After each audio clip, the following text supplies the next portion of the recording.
শুরু করছি নর্থ বেঙ্গল সিরিজের চতুর্থ ও অন্তিম পর্ব। এর আগের পর্বগুলোয় তোমাদের সাথে ঘুরেছি দুঘভার এবং সেখান থেকে গেছি ঋষিহাট। আর আজ তোমাদের নিয়ে যাব এমন এক জায়গায় যেখানে নাকি পাখিদের গলায় শোনা যায় লাভ সং। চলোই তাহলে ঘুরে দেখি সেই মায়াবী শিটং।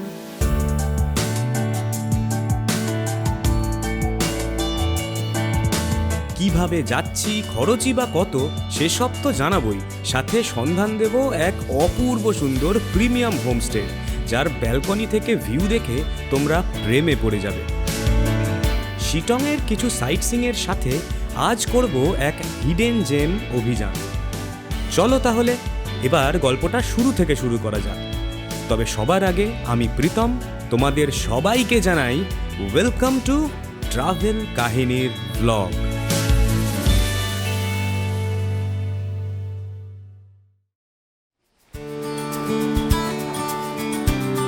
ঋষিহাটকে বিদায় জানিয়ে এগিয়ে চলেছি পরবর্তী গন্তব্যের দিকে। গন্তব্যটা ঠিক কোথায় তা তো তোমরা জেনেই গেছো, তবে সেখানে পৌঁছানোর আগে কিছু সাইট সিইং স্পট ঘুরে দেখব আর এক হিডেন জেমেও চালাবো অভিযান। তাই সঙ্গে থাকো, গল্পের তো এই সবে শুরু। তোমরা রাস্তাটা দেখছো, কি অপূর্ব! বৃষ্টি ভেজা স্নিগ্ধ পরিবেশ, গাড়ির জানলা দিয়ে আসা মিষ্টি হাওয়া আর চাকার স্যাঁতস্যাঁতে আওয়াজ শুনতে শুনতেই চলেছি আমাদের আজকের প্রথম site seeing spot Mungpoo view point, মানে রডোডেনড্রন পার্কের উদ্দেশ্যে।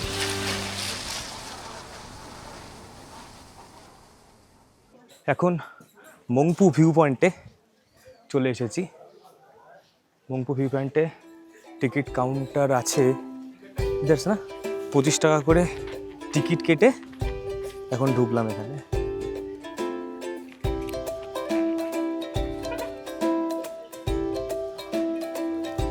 জায়গাটা মেঘ ঢেকে আছে এখন, তবে আমি ইমেজিন করতে পারছি এই মেঘ না থাকলে কীরকম দৃশ্য থাকতে পারত। যা ওয়াইডনেস এই জায়গাটার। সিঁড়ি করা আছে, সিঁড়ি দিয়ে নামছি এখন।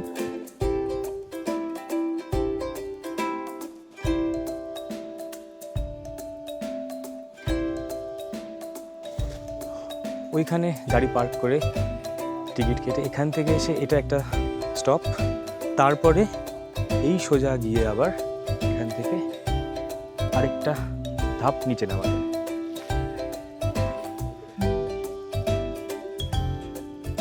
এই মংপু ভিউ পয়েন্ট আমার কিন্তু বেশ মনে ধরেছে। মেঘে আকাশ ঢেকেছিল, তবে আমি ইমাজিন করতে পারছি মেঘ না থাকলে এখান থেকে কতটা সুন্দর ভিউ হতে পারে। তাই এই জায়গাটা আমি তোমাদেরকে অবশ্যই রেকমেন্ড করব। ভিউটা দেখো, অসাধারণ সুন্দর। এরপর কিছুটা সময় কাটালাম এই মেঘেদের সাথে। পায়ে হেঁটে ঘুরে দেখলাম প্রায় গোটা জায়গাটাই, আর অনুভব করলাম এখানকার পজিটিভ ভাইব।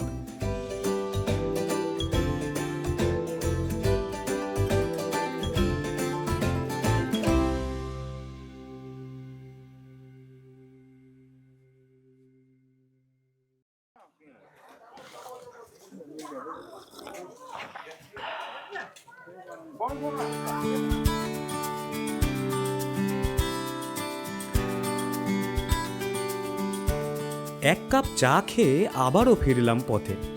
এখন যাচ্ছি এক হিডেন জেমের সন্ধানে। নাম তার সুরেল বাংলো। মংপু ভিউ পয়েন্ট থেকে 3 কিলোমিটার মতো এগিয়ে ডান দিকের রাস্তা ধরে একটু এগোতেই পৌঁছে গেলাম সেই বাংলোতে।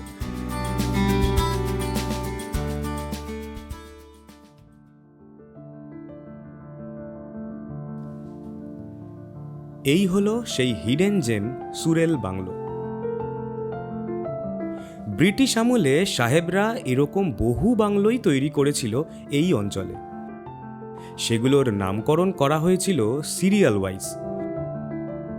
তবে এই বাংলো যে কত নম্বর সিরিয়াল তা ঠিক জানা নেই। পরবর্তীতে 1988 সালে গোর্খা আন্দোলনের সময় এই বাংলো সম্পূর্ণরূপে জ্বালিয়ে দেওয়া হয়। সেই থেকে এভাবেই একাকী পড়ে রয়েছে এই পোড়ো বাংলো।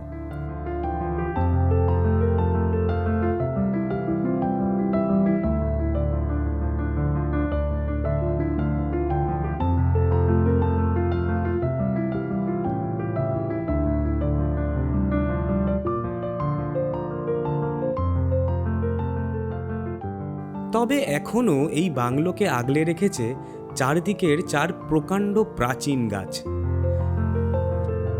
স্থানীয়রা এই গাছকে বুনিয়া পাইন বলেই জানে, তবে এর সায়েন্টিফিক নাম অ্যারুকেরিয়া বিডভিলি, আর এই গাছ কিন্তু অস্ট্রেলিয়ান অরিজিন।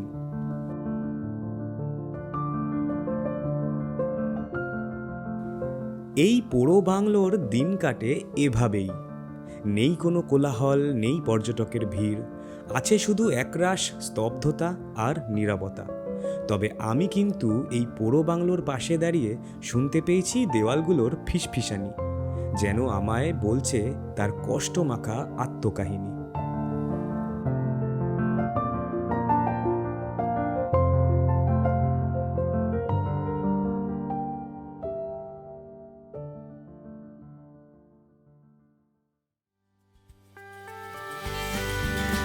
এবার চলো এই সুরেল বাংলো ছেড়ে অন্য আরও এক বাংলোতে ঢু মারা যাক, যে বাংলো মঙ্কুর এক অতি জনপ্রিয় বাংলো। কথা বলছি রবীন্দ্র ভবন নিয়ে। 1938 থেকে 1940-এর মাঝে মৈত্রেয়ী দেবীর আমন্ত্রণে কবিগুরু রবীন্দ্রনাথ ঠাকুর বেশ কয়েকবার এই বাংলোতে এসে কাটিয়েছিলেন তার শেষ সময়কালের বেশ কিছুটা সময়। তবে সেই বাংলো ঘুরে দেখার সৌভাগ্য কিন্তু আমার হলো না।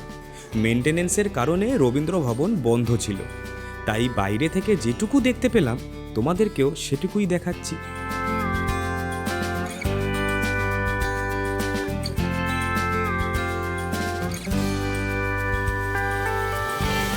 এনিওয়েজ, আবারও ফেরা যাক রাস্তায়।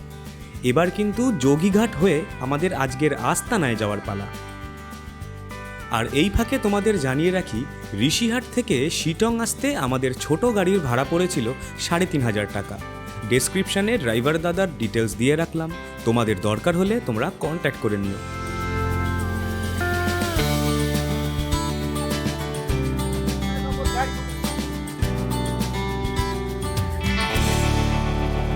এটা হলো পুরনো যোগীঘাট ব্রিজ, যেটা এখন আর ব্যবহার করা হয় না।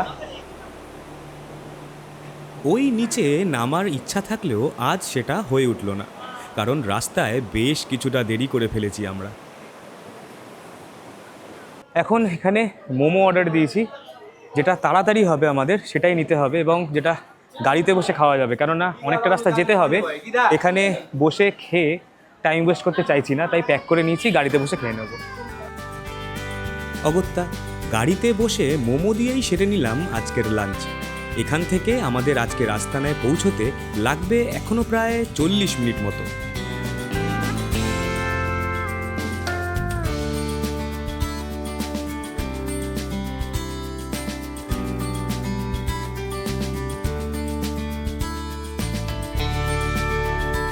সিটং শেলপুক হাসমলের ন্যাশপাতি গাঁওতে অবস্থিত আমাদের আজকের আস্তানা নিউ মুন কমফোর্ট স্টে। সেই কমফোর্ট স্টে খুঁজে পেতে কিঞ্চিত অসুবিধা হলেও অবশেষে এসে পৌঁছালাম আজকের আস্তানায়। Bye bye, tata. হ্যাঁ একদম একদম, হ্যাঁ ঠিক আছে, চলো।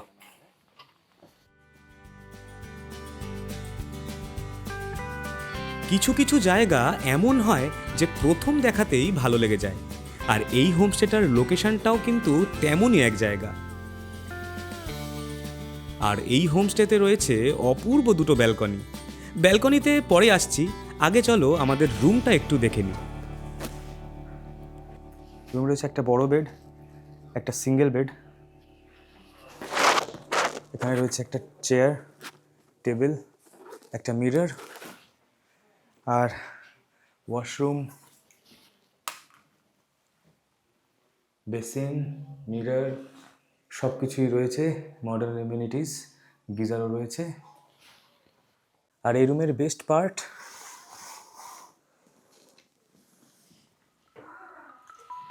দারুণ না?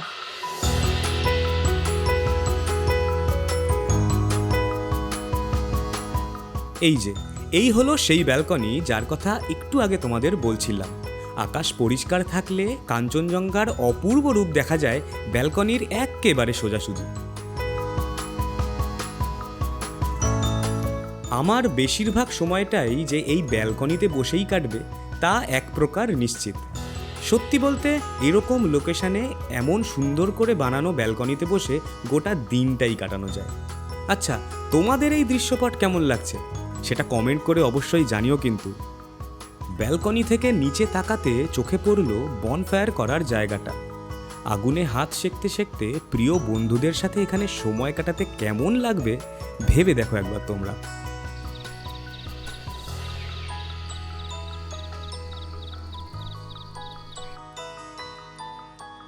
এরপর গোধূলিবেলা পেরিয়ে সন্ধে নামতেই পাহাড়ের বুকে জ্বলে উঠল অজস্র বিজলিবাতি, আর আমি গিয়ে বসলাম আমাদের রুমের সামনের সেই ব্যালকনিটায়।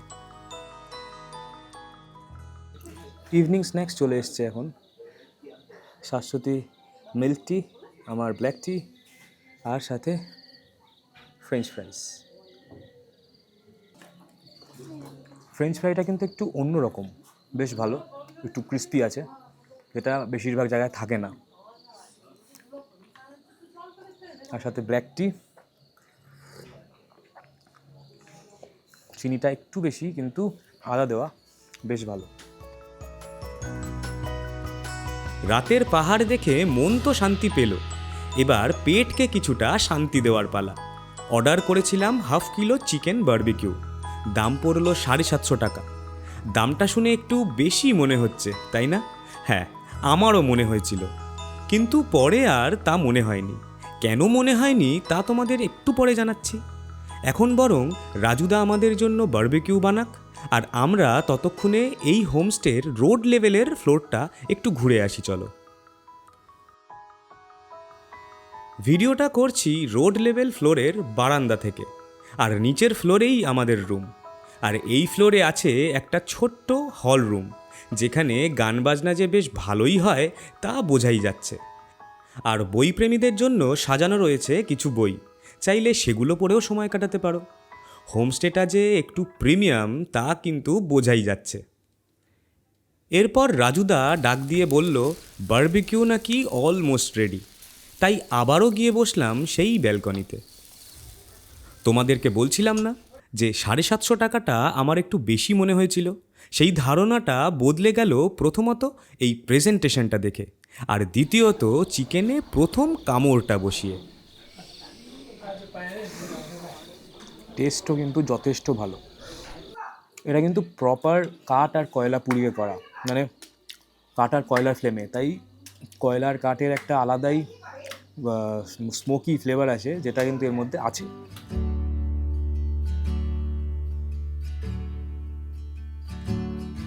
নিচের ফ্লোরে গান বাজনার প্রস্তুতি চলছে দেখে গিয়ে বসলাম সেখানে। তখনও বুঝিনি আজকের সন্ধেটা কতটা মায়াবী হতে চলেছে।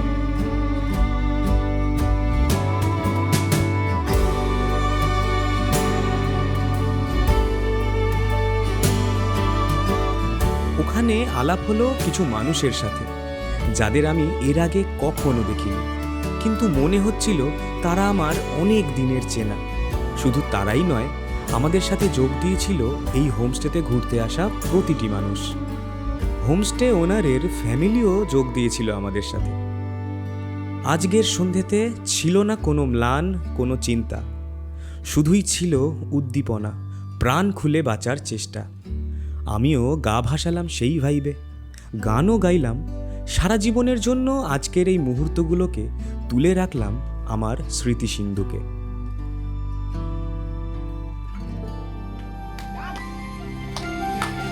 Thank you.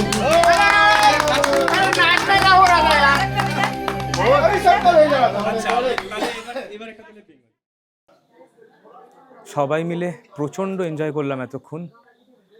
নাচ হলো, গান হলো, হই হুল্লোড়। পাহাড়ে এসে এমনভাবে কিছু এত ভালো মানুষদের সাথে দেখা হবে সেটা কিন্তু ভাবিনি।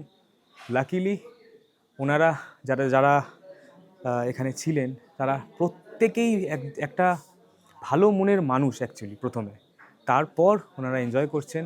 তার জন্যই না একসাথে সবাই মিলেমিশে এতটা এনজয় করতে পারছেন। আর এখন এনজয়মেন্ট শেষে সবাই হাঁপিয়ে গেছে, সবার খিদে পেয়ে গেছে, সবাই মোটামুটি একসাথে এই হোমস্টেতে যতজন আছে সবাই একসাথে খেতে বসেছি।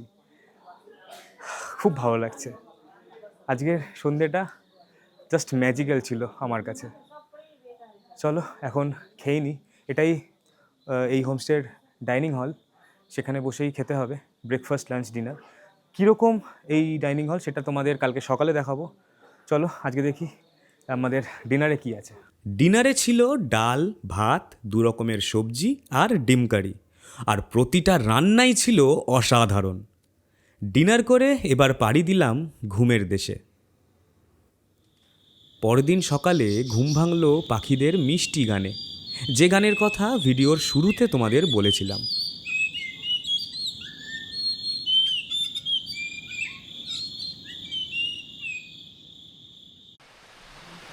এরপর বৃষ্টি এসে পাহাড়ে ছড়িয়ে দিল এক রাশ নীরবতা, আর সেই নীরবতার মাঝে দাঁড়িয়েই অনুভব করছিলাম পাহাড়ের স্নিগ্ধতা।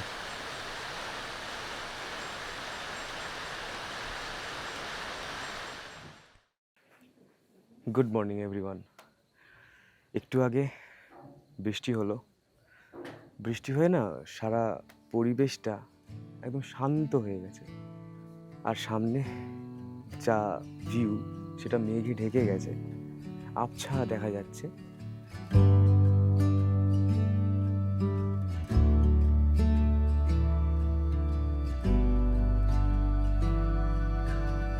আবারও শুরু বৃষ্টি। যেমনটা ওয়েদার ফরকাস্ট ছিল ঠিক তেমনটাই হচ্ছে। বেশ অনেকক্ষণ ধরে চলছে এই মেঘ বৃষ্টির খেলা, আর আমি অপেক্ষা করছি বৃষ্টি থামার, কারণ বৃষ্টি থামলে তোমাদের সাথে ঘুরে দেখব হোমস্টের খুব কাছে এক ভিউ পয়েন্ট।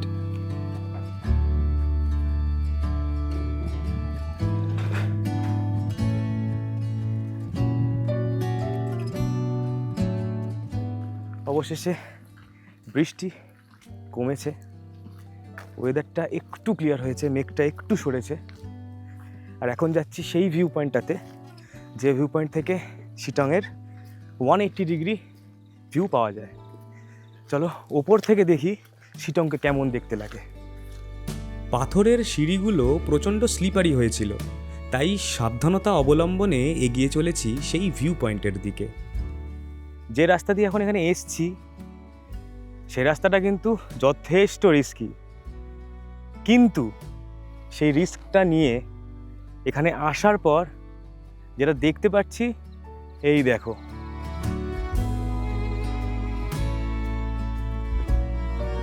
পুরো শিটংকে এখান থেকে কিন্তু দেখা যায়। আর এই যে আমাদের হোমস্টে যেখানে আমরা আছি, উফ কি বলবো, এখন এই পাথরটার উপরে উঠে দাঁড়িয়েছি, আর এখান থেকে ভিউটা দেখো, অসাধারণ লাগছে। এই সামনের দিকে আর যাচ্ছি না, রিস্কি হয়ে যাবে।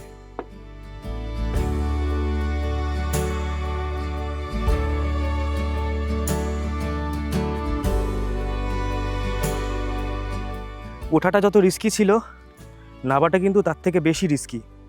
পা কিন্তু স্লিপ করে যেতে পারে, যেহেতু পাথর হালকা শ্যাওলা আছে, সেটার দিকে নজর দিয়ে এসো যদি তোমরা আসো এখানে।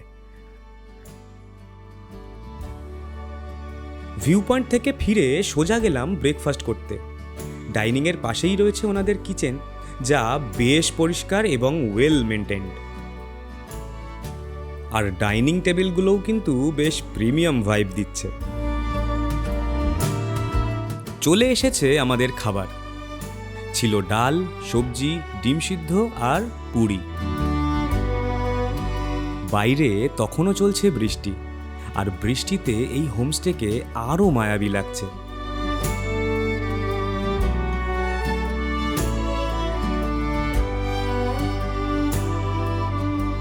ব্রেকফাস্ট করে এক কাপ চা খেয়ে এবার চলো এই হোমস্টের ওনার জগদ্দার সাথে আলাপ করে জেনে নেব হোমস্টে সম্পর্কে যাবতীয় তথ্য। नमस्ते, मैं Jagat Chhetri Newman comfort home stay का ऑनर बोल रहा हूँ कि ये मेरा होम स्टे अभी 1.5 साल से रन कर रहे हैं। ये अपर सिटोंग 3 में है, लोकेटेड है। इसमें अभी टोटल 7 रूम्स है। 6 आपका 3 बेडेड, एक 2 बेडेड रूम है। उसमें हमको इसका टैरिफ है मिनिमम 1600 से लेकर, नॉन व्यू जो था वो 1600 है और व्यू रूम 1800, उसमें including food and stay total मिला के। बाकी आप लोग का इधर में 5-6 व्यू पॉइंट है सिटोंग का। उसमें आहालडाड़ा व्यू पॉइंट, नामथिंग पोखरी, मोनेस्ट्री, जोगी घाट, ऑरेंज गार्डन और मालदीराम टी गार्डन। ये आप इधर स्टे करके 1 डे आप इधर का लोकल व्हीकल लेके उसका पूरा एंजॉय ले पाएंगे। Thank you. আচ্ছা, এই হোমস্টের প্রত্যেকটা রুম তোমাদেরকে দেখাতে পারলাম না, কারণ এই হোমস্টেটা এতটাই সুন্দর, প্যাকড আপ, হাউসফুল, প্রত্যেকটা রুমে গেস্ট আছে, তার জন্যই দেখাতে পারলাম না। আমাদের রুমটা তোমরা যেরকম দেখেছো সেরকমই, কিন্তু বাদবাকি রুমগুলোও অতটাই সাজানো গোছানো এবং পরিষ্কার। এই হোমস্টের নামে যেরকম কমফোর্ট আছে, অ্যাকচুয়ালি কিন্তু এখানে কমফোর্টনেস আছে। তোমরা অবশ্যই এখানে এসো, একটা কোয়ালিটি টাইম স্পেন্ড করতে পারবে। আর এখানে আসলে না আমার মতন বোকামো করো না, একদিন নয় 2 দিন থেকো। গাড়ি রাস্তায় আছে, কিছুক্ষণের মধ্যেই চলে আসবে। আর এটা ভেবে মন খারাপ লাগছে যে গাড়ি আসলেই এত সুন্দর একটা পরিবেশে এত সুন্দর একটা হোমস্টেকে ছেড়ে আমাদের বাড়ির দিকে রওনা দিতে হবে। টেকনিক্যালি পাহাড়ে আজ আমাদের শেষ দিন এই নর্থ বেঙ্গল সিরিজের। খুব তাড়াতাড়ি আবার পাহাড়ে ফিরে আসব। এই পাহাড়ে বহু জায়গা রয়েছে যেগুলো ঘুরে দেখার ইচ্ছা বহুদিনের, সেগুলো তোমাদের সাথে একসাথে ঘুরে দেখব। রাস্তার অবস্থা খারাপ থাকায় একটু দেরি করেই গাড়ি এসে পৌঁছালো। এখন পালা এই মায়াবী শিটংকে বিদায় জানিয়ে বাড়ি ফিরে যাওয়ার। বিদায় বেলায় উষ্ণ অভ্যর্থনা পেলাম হোমস্টের তরফ থেকে, আর জগদ্দার থেকে পেলাম পাশে থাকার আশ্বাস। চলো এবার বেরোনো যাক। আর শিলিগুড়িতে যাওয়ার আগে, শিলিগুড়ি থেকে আমাদের বাস আছে, সে শিলিগুড়িতে যাওয়ার আগে কিন্তু 2টো জায়গা কভার করে তারপর যাব, 2টো সাইট সিইং করে তারপর যাব। 3 দিন ধরে যা পরিস্থিতি রাস্তাঘাটের পরিস্থিতি খুব খারাপ, জাম তো ছাড়ছেই না।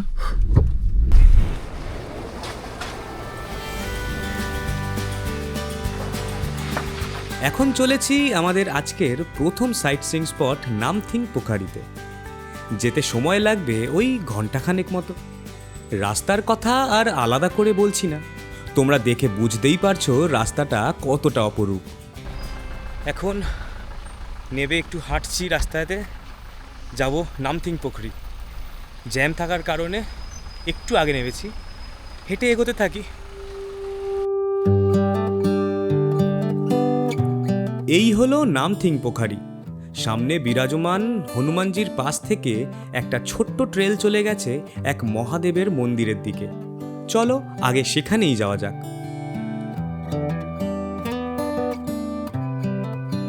এরকম রাস্তায় হাঁটতে যে কতটা ভালো লাগে তা বলে বোঝাতে পারবো না। বৃষ্টি থেমে গেলেও বৃষ্টির জল এখনো লেগে আছে পাইন গাছের পাতায়, তা মাঝে মাঝে টুপটাপ ঝরেও পড়ছে গায়ে।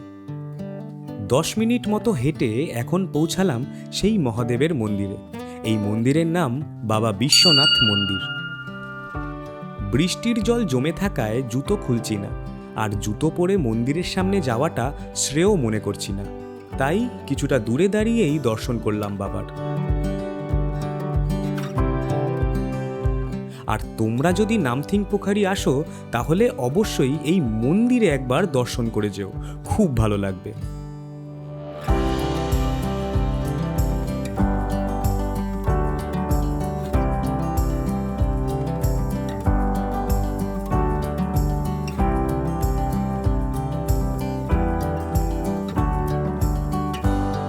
এই হলো নামথিং পোখারির ভেতরের দিক।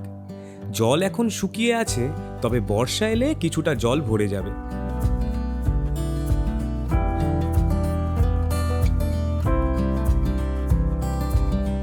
আর এখানেই কিন্তু দেখা মেলে বিরল প্রজাতির উভচর প্রাণী হিমালয়ান সালামান্ডারের।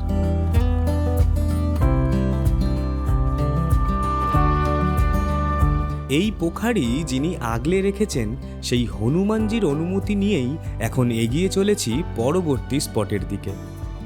আর সেখানে পৌঁছাতে সময় কিন্তু খুব একটা বেশি লাগেনি। এখন আছি অহলদারার সামনে, এখন টিকিট কেটে তারপর ভেতরে ঢুকবো। এই যে টিকিট কেটে 10 টাকা করে টিকিট কেটে এখন যাচ্ছি অহলধারা। দুদিকে ফুল হলুদ রঙের। এ দেখো, একটা গাছেই দু রকমের কালারের ফুল।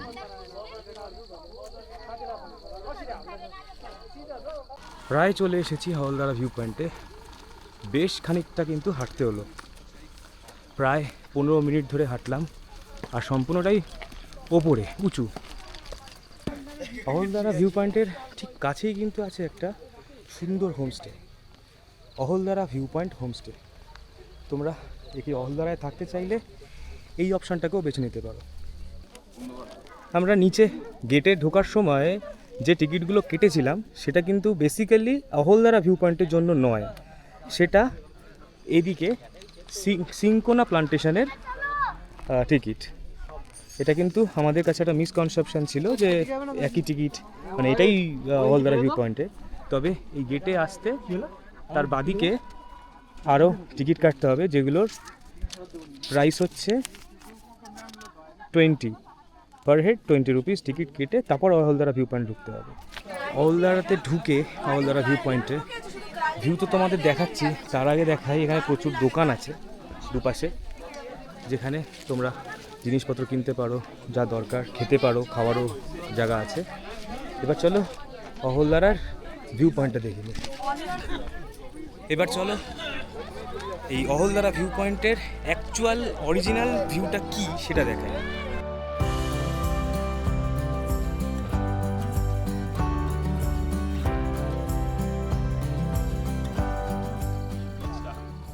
ওই যে দেখছো এই জায়গাটা, এটা কিন্তু তিস্তা নদী। এবার চলো আমরা আরেকটু নিচের দিকে গিয়ে এই জায়গায় এখানে গিয়ে ভিউ পয়েন্টটায় দেখি কিরম লাগে। আমরা নেমেছি এই ছোট রাস্তাটা দিয়ে, কিন্তু যখন ফেরত যাব এই সিঁড়িটাই ব্যবহার করব। চলো এই ডান দিকের রাস্তাটা ধরে উপরে উঠি। এই দেখ,